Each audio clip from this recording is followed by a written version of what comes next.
இன்றைக்கி morning 4 o'clock போல் ஸ்ட்ராங்காக ஒரு டீ போட்டு குடிச்சிட்டு, சரி இன்றைக்கி ஆயில் ஆயிடுச்சு, ஆயில் காய்ச்சி வச்சிடலாம் அப்படின்னு சொல்லிட்டு ஆயில் காய்ச்ச ரெடி பண்ண போயாச்சுங்க. ஃபஸ்ட்டு அதுக்கு தேவையானது செம்பருத்தி பூ, மருதாணி இலை, வேப்பிலை, கற்றாழை, பெரிய வெங்காயம், கருவேப்பிலை, சின்ன வெங்காயம், இது மட்டும் இருந்தால் போதும். நம்ம ஆயில் காய்ச்சலாம். நான் மந்த்லி ஒரு டைம் தான் ஆயில் காய்ச்சுவேன். எனக்கு 1/2 லிட்டர் பாட்டில் இருந்தாவே அது போதும். உங்களுக்கு எவ்வளோ தேவையோ அந்த அளவுக்கு நீங்கள் காய்ச்சி வச்சுக்கோங்க. எனக்கு 1/2 லிட்டர் பாட்டில் இருந்தால் போதும். அது வச்சு மட்டும் தான் நான் காய்ச்சி வைக்க போகிறேன்.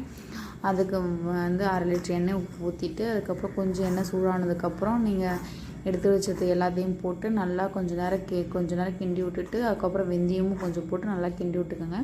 கிண்டி விட்டு இந்த ஆயில் நல்லா அந்த ப்ரௌன் கலரில் வரணும். ப்ரௌன் கலரில் வந்தால் மட்டும்தான் நம்மளுக்கு ட்ராண்ட்ரஃப் வராது, முடி உதிராது, இதெல்லாம் குறையும்.